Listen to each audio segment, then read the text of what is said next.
Во студиото со мене Дане Талески, кој што е советник на премиерот за надворешна политика, а се очекува да биде и првиот амбасадор на земјава во НАТО. Добре дојдовте во нашето студио. Добре ве најдов. Очекуваме Македонија да биде конечно и официјална членка на НАТО. Останува уште една ратификација, тоа е на шпанскиот парламент. Но според информациите што доаѓаат од Шпанија, тешко дека може да се случи тоа до 12 февруари, кога се очекува да биде распуштено нашето собрание. Всушност и собранието на предпоследниот ден на 11 февруари ќе го донесе протоколот со одложено дејство, со што би се заокружила оваа процедура, односно овој процес, но можно ли е да има одредени поместувања на роковите и кога можеме да очекуваме целосно заокружување на процедурата до полноправно членство во Алијансата? Добро, прво треба да кажеме дека шпанската влада, новоформираната шпанска влада, покажа дека е апсолутно политички посветена на нашето членство во НАТО и тоа го смета за врвен приоритет.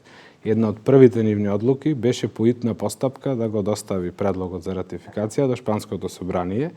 Тешко е веројатно дека ќе стигнат до 12 февруари. Согласно нивните домашни национални процедури по итна постапка ќе завршат таа обврска.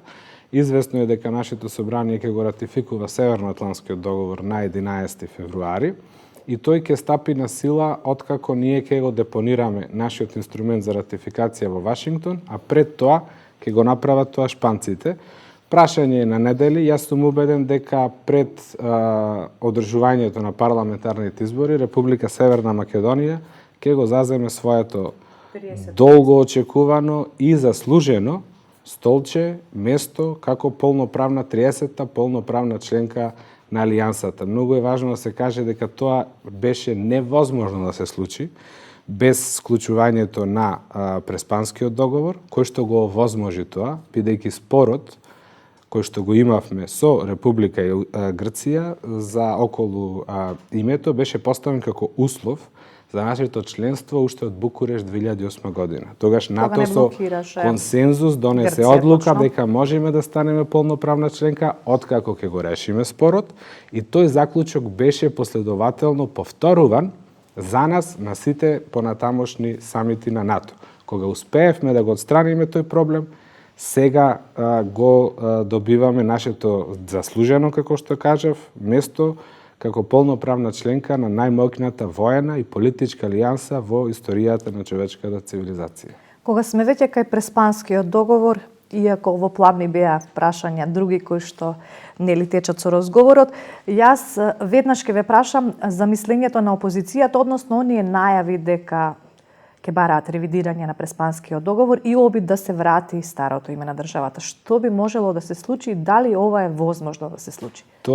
Таквите тврдења и манипулативни тези се крајно неодговорни и многу опасни. Бидејќи сепак се работи за меѓународен договор. Дали всушност може да се оспори ваков договор? Не само што се работи за меѓународен договор, тој договор ја гарантира нашата иднина како полноправна членка на Алијансата. НАТО нас ни упати покана како Република Северна Македонија.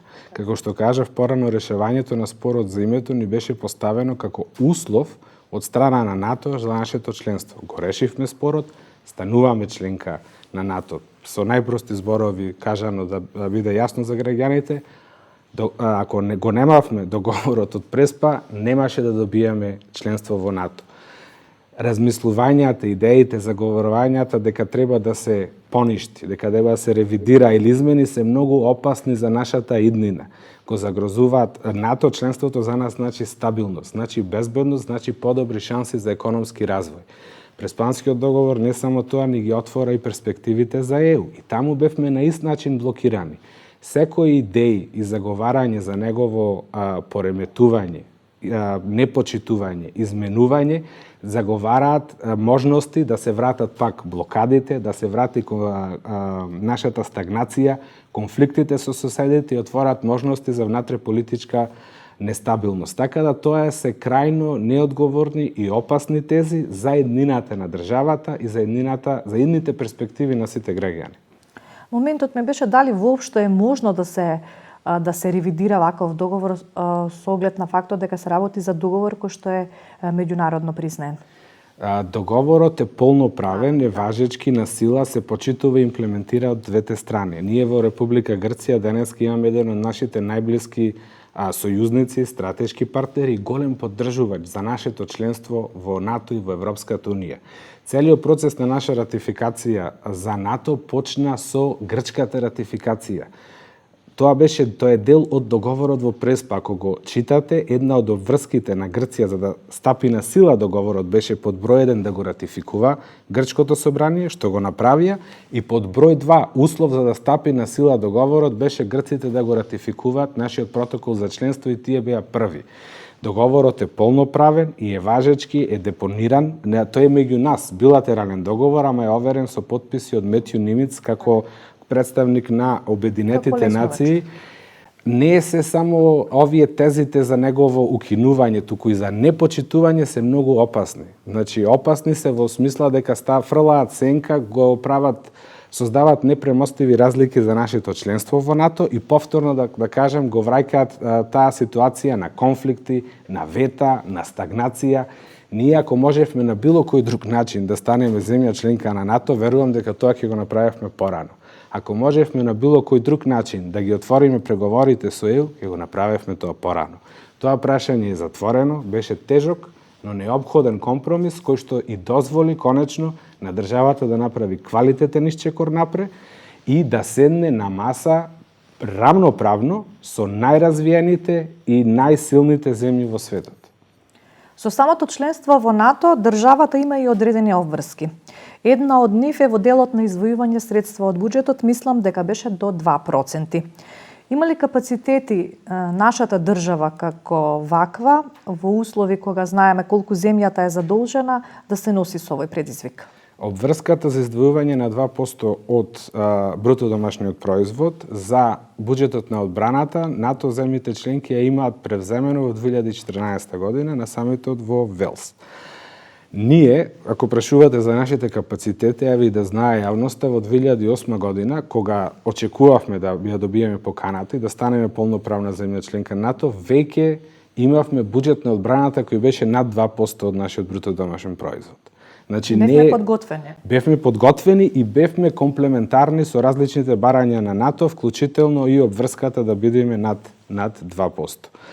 Многу е важно да се каже дека одвојувањата на 2% од бруто домашниот производ значи зголемување на нашиот буџет за одбрана. Тоа се пари кои ќе одат за Министерството за одбрана и за армијата.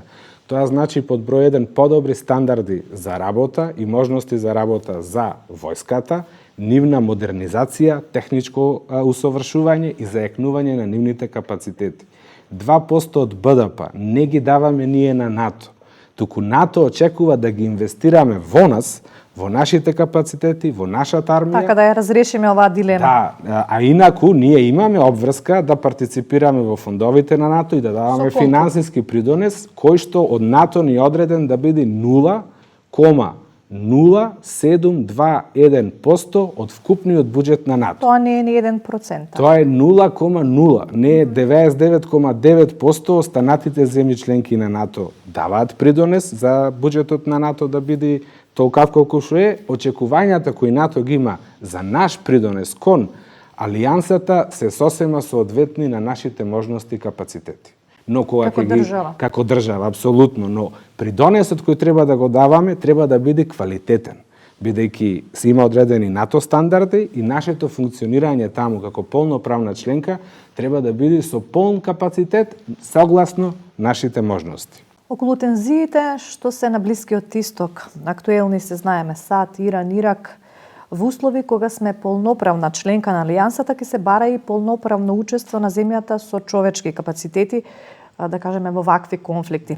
Знаеме дека анти-НАТО лобито најмногу критики имаше токму во овој дел, односно беа против што условно речено наши граѓани може да гинат во туѓи војни.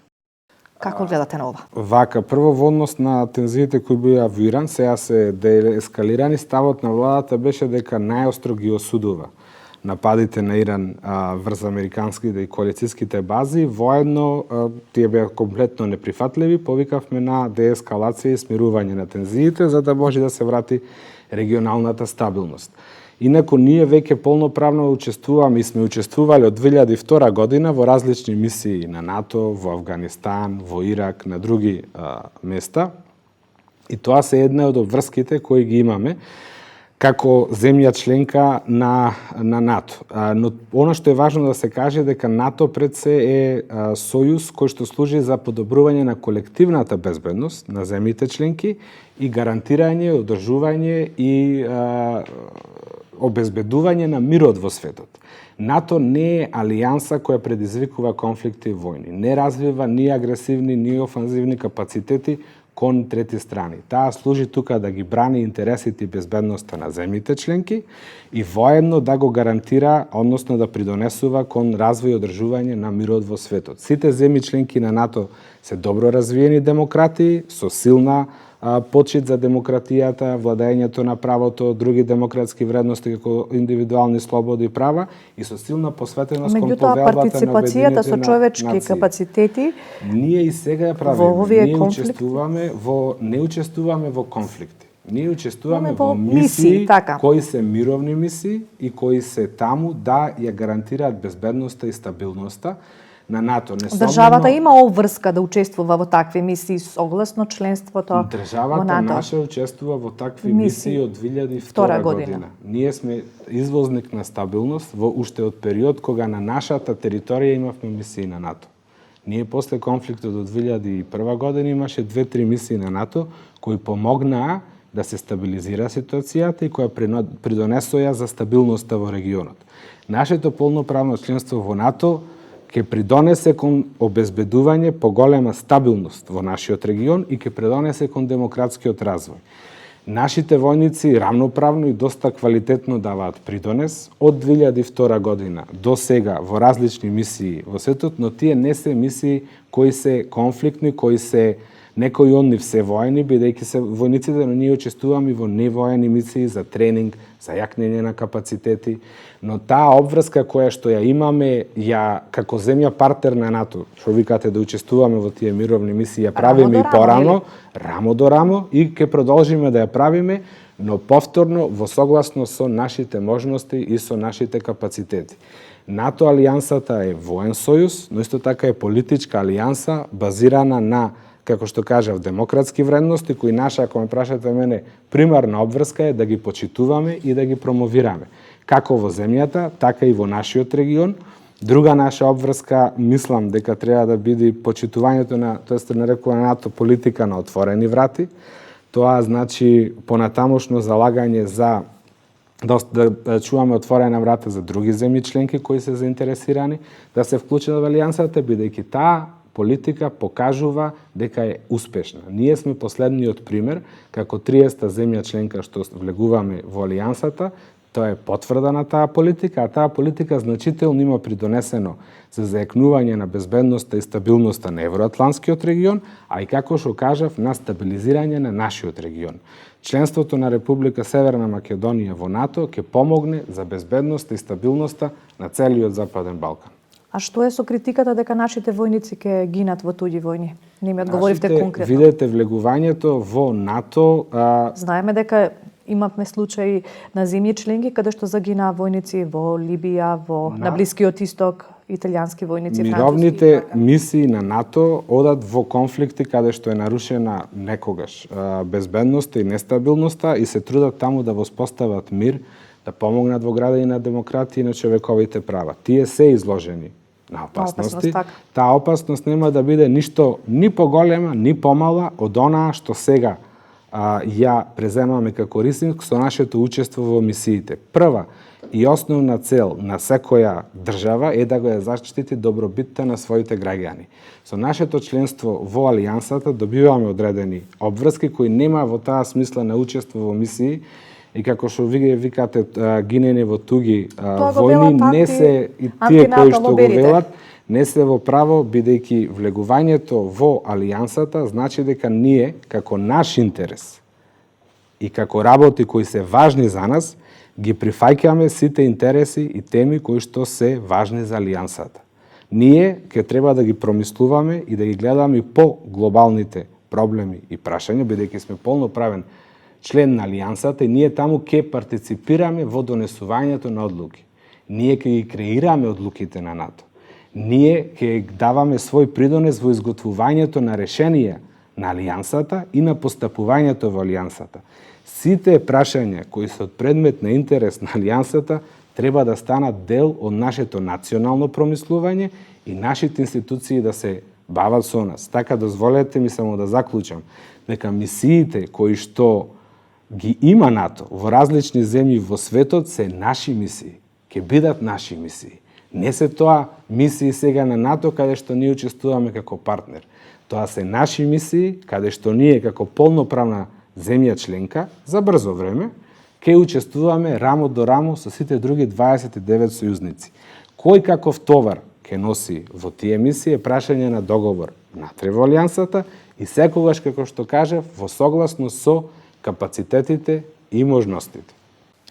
Така, дали постои опасност од терористички напади на земјава? Дали Македонија може да биде мета на терористички напади со, можеби прашањето е легитимно со фактот што земјите членки кои што се на НАТО токму се на удар на вакви напади. Но колку сме ние за ним интересни за терористички напади? Значи, целиот цивилизиран и демократски свет се соочува со глобалната опасност од меѓународен тероризам, од радикален екстремизам и од насилство, зголемено насилство. Тоа постои и сега, без разлика дали ќе станеме земја членка на НАТО или не. Тоа е прашање на кое што ние сме посветени, сме дел од така наречената глобална коалиција за борба против меѓународниот тероризам, радикалното насилство и екстремизмот. Со тоа што ќе станеме земја членка на НАТО, ние ги споделуваме и заканите предизвиците на Алијансата, меѓународниот борбата против тероризмот е сигурно дефинирана како еден од заканите за НАТО земјите членки, но во исто време со зачленувањето во НАТО ние ги заекнуваме и нашите капацитети за соочување во борбата против терористички напади. Ги прво и основно за да се одбраните од нив е превентивното дејствување и во таа смисла неопходна е добра и блиска соработка на безбедносните служби за одговор со тие предизвици и закани. Нашата соработка на нашите безбедносни служби ќе стане на едно сосема друго ниво, поквалитетно, поиздржано, сојузнички веќе. Ние, која со станувањето на земја членка на НАТО, ќе бидеме сојузници со 29 други земји членки и нашите капацитети за соочување со различни предизвици, вклучително и терористички напади и други закани, ќе бидат многу посилни и ќе бидеме подобро опремени да се соочиме со нив. Значи, накратко да ви кажам, дали ќе се зголемат шансите да бидеме мета нема да се зголемат, но ќе се зголемат нашите капацитети да бидеме подобро опремени и да имаме поквалитетен, посодржаен и подобар одговор на нив. Подобро ќе бидеме заштитени. Освен безбедноста на земјата, која е првичниот бенефит од зачленувањето и совлегувањето на земјава во Алијансата, се очекува и зголемувањето на бројот на инвеститори во земјава. Дали и кога Македонија може да очекува ваков инвестициски бум? Па, моје мислење дека ние веќе го доживеавме и го доживуваме тој инвестициски бум. Ако видите 2018 година, Република Македонија имаше преку 624 милиони евра странски директни инвестиции. Има причина зошто тоа не се случило порано, зошто се случи од 2018 година. 2020 година, дали може да биде земја на инвестиции да го доживееме? Сигурно дека во иднина НАТО прво значи безбедност и стабилност. Тоа се друго значи почитување на демократијата, заекнување на владењето на правото. Сите овие работи се неопходен услов, се најважните работи за постигнување на економски развој, зголемување на бројот на странски директни инвестиции, отварање на нови работни места.